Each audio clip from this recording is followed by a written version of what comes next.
歡迎來到新興消息頻道，請訂閱頻道，所以大家不要錯過當天最熱門的新聞。我們今天的時事通訊包括以下內容：頂流女星的感情與事業，與導演戀情真相大白9個月，趙麗穎近況曝光，放下的心又懸起來了。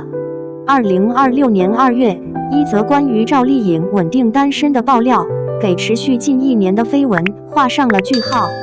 可就在大家剛要鬆口氣時，另一場圍繞金像獎的風波又把這位頂流女星推回了輿論漩渦中心。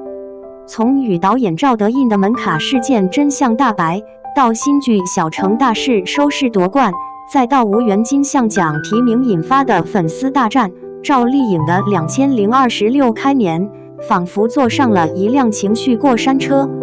這位從河北農村走出來的85花頂流，在離婚後似乎每一步都走得格外小心，卻又總被突如其來的關注打亂節奏。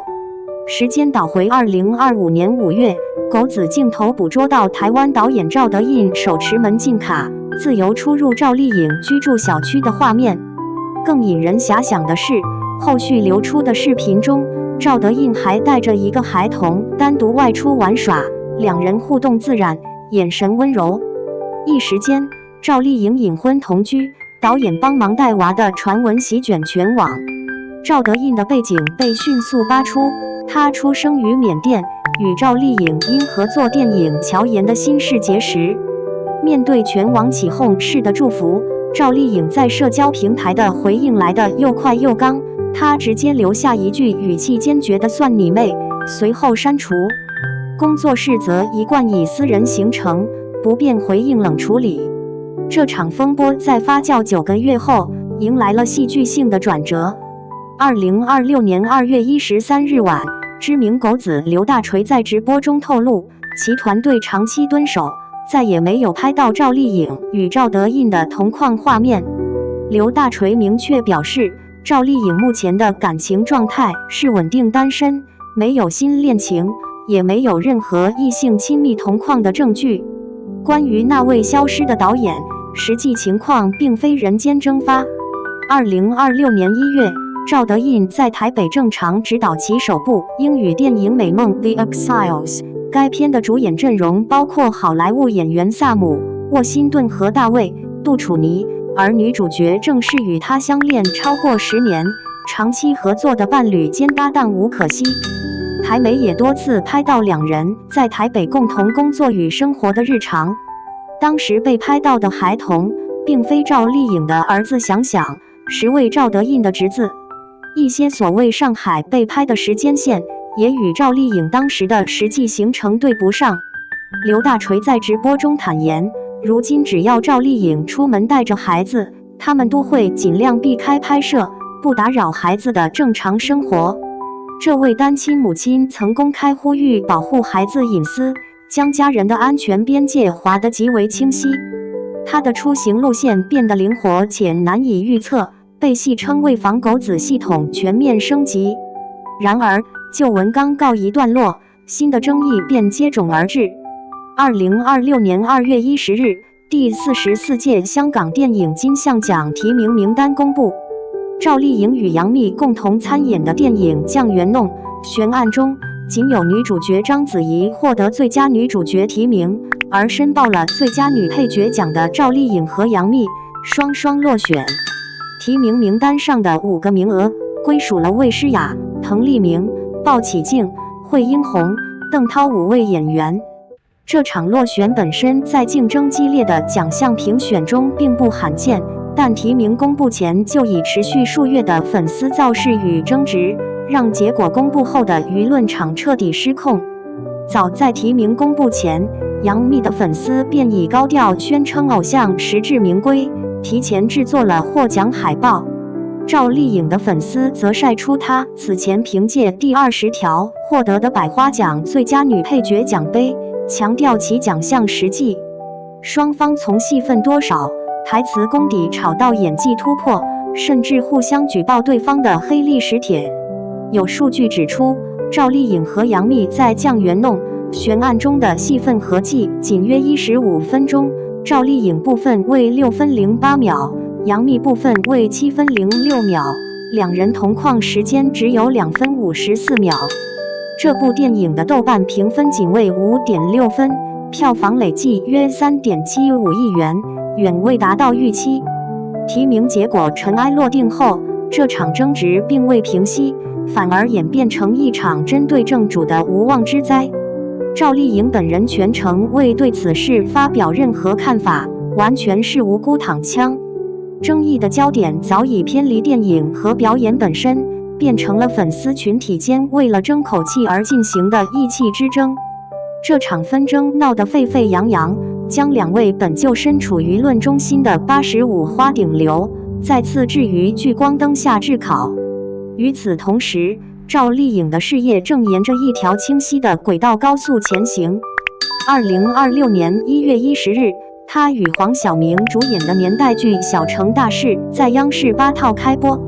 該劇改編自溫州龍崗農民集資建成的真實歷史。趙麗穎在劇中飾演基層幹部李秋平，為此她剪短長髮，素顏出鏡，並特意增重。劇集開播即爆，首集實時收視率突破3%，峰值達到，連續多日穩居全網熱度榜首。酷雲數據顯示，該劇在2026年第4週的全端播放量達到3.99億，熱播期累計播放量突破5億。這部劇的口碑呈現兩極分化，一部分觀眾讚賞其年代感還原和奮鬥精神，豆瓣開分一度達到8.2分。另一部分觀眾則批評劇情節奏緩慢，趙麗穎的台詞被指存在棒讀感，缺乏生活氣息，甚至被戲稱為礙事演技。央視官方戰報強調，該劇連續多日穩居同時段收視第一，但酷雲數據也顯示其單集收視率曾波動至。無論如何，小城大事的商業成績十分亮眼，40集內容吸引了153個廣告投放，招商能力位居央8開年檔頭部。在個人生活方面，趙麗穎構築了一道嚴密的隱私堡壘。她深居簡出，刻意調整出行路線和作息，減少被偶遇的概率。帶孩子出門時，她極為低調隱蔽，堅決不讓孩子正臉暴露在公眾視野中。她與前夫馮紹峰建立了高效的共同撫養系統，通過共享育兒日曆、接力陪伴等方式友好協作，關係理性且默契。這種對生活秩序的牢牢掌控，與她早年經歷不無關係。2021年與馮紹峰離婚時，她曾因懷孕傳聞的闢謠與後續官宣生子的時間差，遭遇過公眾信任危機。如今，狗子劉大錘的鏡頭證實，趙麗穎的日常就是逛街、帶娃、進組，身邊除了工作人員，幾乎沒有異性身影。所謂的神秘戀情，在無數次審視下，被證實為一場基於合作與誤讀的烏龍。導演趙德胤回歸了自己的生活與創作圈，趙麗穎則繼續在演員的道路上深耕。2. 趙麗穎李秋平角色告別引熱議，母女情深演技獲全網認可。人吶，最難的不是堅持，而是懂得告別。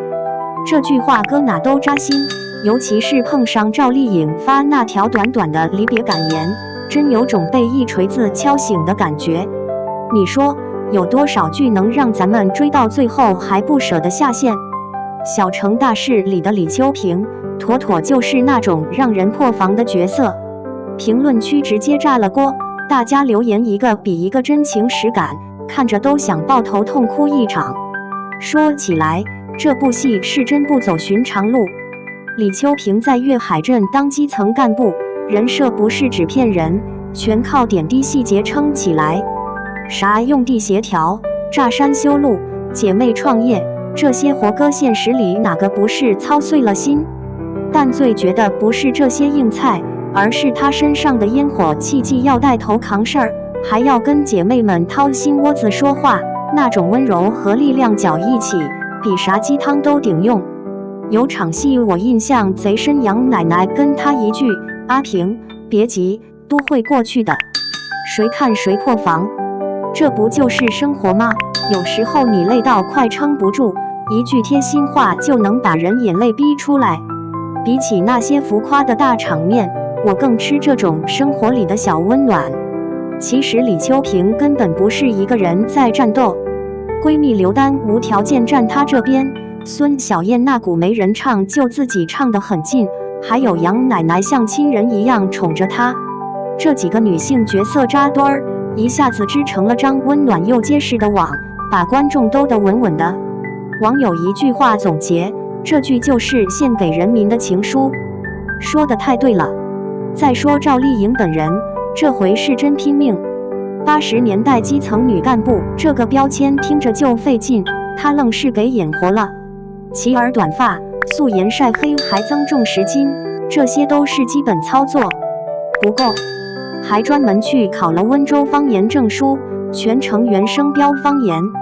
我服，她連指甲縫裡塞泥、衣襟上沾灰這種細節都自己設計，不怕麻煩，只怕沒誠意。還有那場零下踩泥潭戲，導演讓用替身，她死活不用，就想自己來一遍。暴雨護水泥也是親自上陣，不怕髒也不怕冷。這哪是拍戲啊，這是把自己往生活裡按。網上有人把她誇成語文課本封面級表演，我看一點不誇張。有9分鐘競選失敗那段，無台詞全靠動作和呼吸撐場面，好幾所高校都拿去當表演教學案例。而且病床前那句看不見的刀最鋒利的獨白，真刀真槍扎在人心口。央視還特地點名表揚，說趙麗穎打破了以往女性幹部必須強勢的刻板印象。我仔細想想，以前電視劇裡的女幹部，要麼鐵面無私，要麼苦大仇深，誰見過像李秋萍這樣又剛又柔，還會掉眼淚？觀眾直接給她起外號叫紅棗型女主，補氣血，生命力滿滿。這外號聽着逗，其實特別精準，就像劇裡那些集資抗台風、分級受的小橋段，現在全成了考公群體寫申論的小範本。龍崗當地文旅搜索量漲了345%，誰信？就因為趙麗穎置頂了一張照片，加上一句會越來越好的。結果網友自發玩起難過時就看日出的話題，相互打氣，自癒都自帶 buff。這影響力，我之服他。拉回來看趙麗穎這一路，從花千骨到風吹半夏，再到小成大事，轉型沒耽誤一步，全憑腳踏實地和幸福。許半夏、李秋萍，每個角色都有記憶點。她自己也說，李秋萍是人生角色，是改革開放初期那代青年的拼勁縮影。數據擺在這兒，雙集平均收視率2.126，這成績槓槓硬核。不光業內認，還擴圈擴到爸媽那輩兒都開始追劇。這國民度，你還能挑啥毛病？其實最扎心還是角色下線以後大家的不捨。配角林東福犧牲，楊奶奶祖孫情那些橋段，看得人直戳淚腺。但歸根結底，大夥喜歡趙麗穎，就是因為她拿每個角色都當回事，不裝、不端、不炒作，用敬畏之心演好每一次人生，所以才有人共情，有人成為鐵粉。說白了，這樣的演員紅得理直氣壯。最後啊，我覺得一個演員如果能讓不同圈層的人為他共鳴，那才是真的牛。而且作品也好，人品也罷，都應該被正向引導和鼓勵。